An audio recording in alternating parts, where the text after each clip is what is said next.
It's not be nice, it's be better. But he can't. And look, what he's saying works for a third of you, maybe 40%-ish, but enough to get to independent voters and really move the needle in the places that matters, the voters that, like you, critical thinkers, free agents. So you go from Trump, kind of wince, and then you look at Harris. And while the nomination is still in a little doubt, there's no doubt about what the initial pitch is. She's a prosecutor, and he's a perpetrator. I took on perpetrators of all kinds. Predators who abused women, fraudsters who ripped off consumers, cheaters who broke the rules for their own gain. So hear me when I say, I know Donald Trump's type.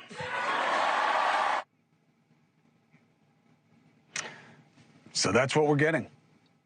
The why of this election, instead of an appeal to make what this country great, is to make what's supposed to be great seem horrible.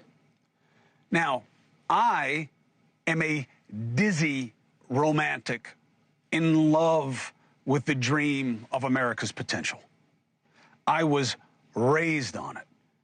The beauty of the collective power and collaboration of a disparate group of Americans, myriad types, faces, places, all of us interconnected and interdependent, knit by common cause, a more perfect union. I love it. I love the idea of it. There's no other place that's even trying anything like it. I believe in it so deeply because I was raised on it, preached to about it, and how my father went in one generation from an illiterate grocer as a father to him being a governor.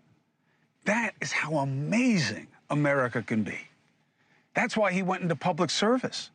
That's why there was so much sacrifice from my family. He never made money. And many in my family, I'm like the only one that you can look at and be like, I don't know what value. Everybody else in my family has committed themselves to medicine and legal help for people and homelessness and, telling stories. And my brother is obviously in public service. I'm the only one who just talks about it. The rest of them all act because we're in love with the potential of us, because that is who we can be. But instead, we're doing what's easy and cheap and ugly and obvious. We're getting drowned in division and fear. And I realize now Trump, Harris, no politician, no party, no one's going to save you. Howard Beale was right. You cannot put your fate in the hands of a system or a political party or a politician. The only thing that can make things different in America is bottom-up power from the people. Howard Beale, the movie, Network, 1976, nailed it. The movie, Patty Chayefsky wrote it. And in it, we're called by the network's main character, Howard Beale, this newscaster who literally goes nuts, right? And he would walk onto the set. He's like in a raincoat in his famous moment. He's walking through the rain as everything's kind of seeping into his insanity. And he goes, I must make my witness, which I say is a joke all the time. Now people will know where I'm getting it. And he makes his witness that we must heed. And it makes every bit as much sense today in 2024 as it did in 1976. We know the dollar buys too little, he intoned. Employers demand too much. We know that politicians would rather point fingers at each other than join hands and do anything about the crime and the contamination in our air and water and culture. And that then, as now, most of us just want to be left alone with our comfort and our comfortable things and our insulated lives. But we cannot surrender to that, he told us. He said, I can't leave you alone, and neither can I. Isolation is not the answer. Not in a place that demands and depends on cooperation.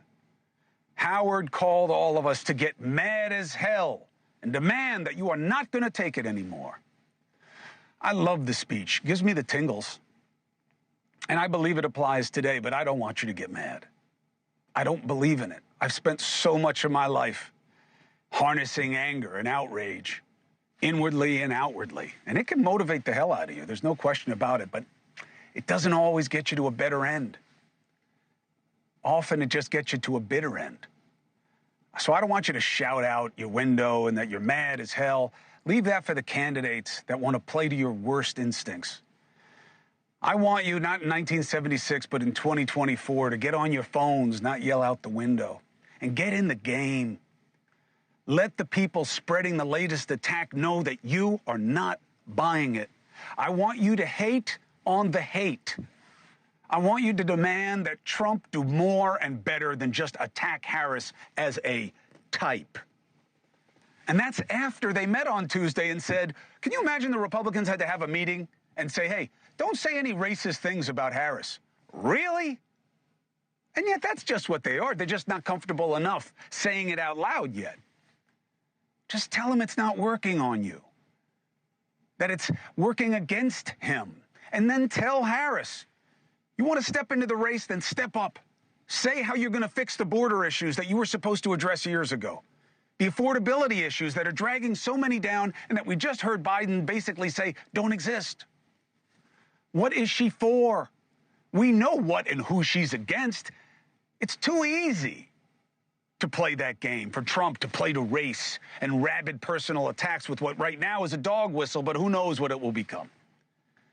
He's got nothing to lose by going low. People can't think any less of him. And it's just as easy for Harris to say he's worse than anything he and his people want you to believe she represents. But it's on you now. You have to demand better. They're not going to give it to you. This works better for them. And here's the good news. Everybody in the game needs you. The critical thinkers, the independents, the people who are post-left and right and obsessed with reasonable, who refuse to be duped by divisive party politics. You are there. I know, because that's why I am here. I am not picking a side.